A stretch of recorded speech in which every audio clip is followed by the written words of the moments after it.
Hey guys, it's Aaron or QuinntonTV here, back with some good old Halo 3 gameplay commentaries. And now, we're playing on the map Snowbound today in this video, so it's quite a good game. It's maybe 1 or 2 months old, and I hope you guys can just sit back, relax.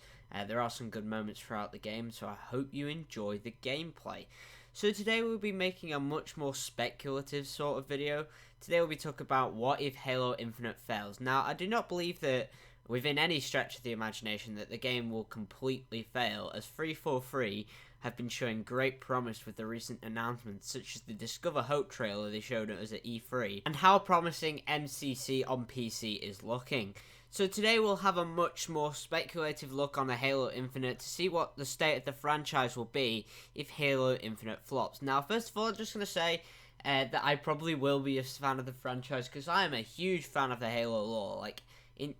I read the books. This is quite sad for me to admit. I own 3 of them, which are Halo the Fall of Reach, Halo Cryptum, and Halo Primordium.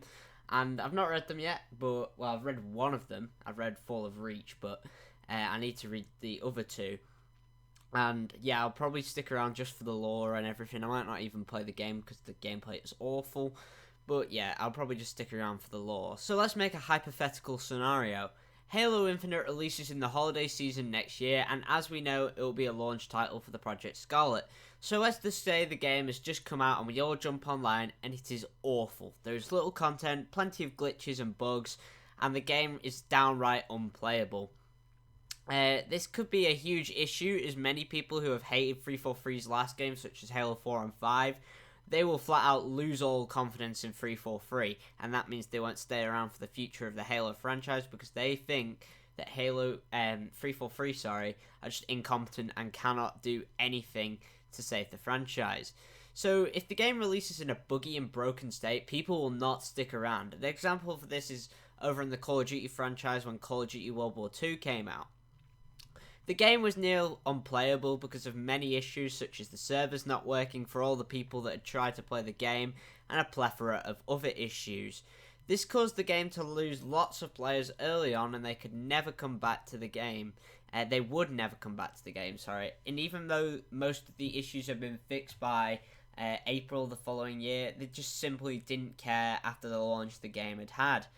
Halo Infinite must avoid this at all costs, as a rocky launch means that the fanbase will just stop playing the game instantaneously and go to games such as Fortnite, which is still huge despite the declining players. Another thing that could happen is basically people just saying, sod this, I'm going back to Master Chief Collection, provided that on PC that game is good, and also on Xbox as well, because they have fixed most of the issues with that game. But if Halo Reach releases and it's awful with all bugs and glitches, yeah, people aren't going to play it. So I highly doubt that people will be going back to Halo 5, as it just makes more sense to go back and play the game which has Halo 1, 2, 3, ODST, Reach, and 4 all together. Obviously, people will try and defend the good parts of the game no matter what happens, and if the game is a pile of shit, people will be there to try and defend it. And the other people that aren't defending the game mercilessly will be trying to attack the game and trying to make it better, and then you just get the people that attack it for no reason. So some people will try and get 343 to fix the game as soon as possible and to ensure that they can minimize the number of people leaving the game. But unfortunately, if the game is truly awful and unplayable, people will leave the franchise for games such as Fortnite, Siege, and even Borderlands 3, which looks absolutely freaking amazing, and I can't wait to play that game. So people will leave the franchise. You'll have the people that stay there just to try and change the game, make it better, and then encourage people to come back in, which will obviously be to no avail, as that's just what happens in video games. If you release a game in a broken and buggy state, people will not stick around. They'll leave the game and go play something else that isn't as broken, such as Fortnite, because that is an amazing alternative. But people will go and play that game because it has lots of content weekly, bugs, there's no glitches, and it's just such a good game to get into and start playing. So of course people are going to move over to that game.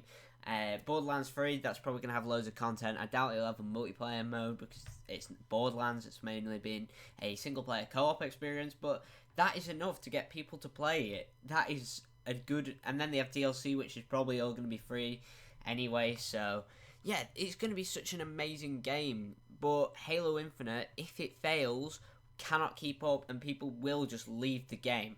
That's just how it's going to work. This is all unless people can stomach another 3 to 5 years of playing Halo 5, which is the time it'll take from Halo 5's release up until Halo Infinite's release, which I don't see anyone doing because it wasn't the best Halo game. If the game does fail, however, I do think that all of this will happen, but I do doubt that it will fail because 343 have been listening to the community with MCC, bringing it into PC. Infinite's going to be beta tested very soon, and probably going to be the end of the year, to be honest, and we'll finally get to see what the game is like, and get the 343 will get even more feedback on the game so that they can change it and make it even better.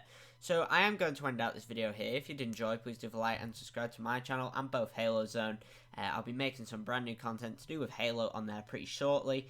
And yeah, also be able to follow me on Twitter if you want to stay up to date with this channel videos, which I'm pretty sure Halo Zone and Luke will be posting on Twitter as well. And I will see you all later.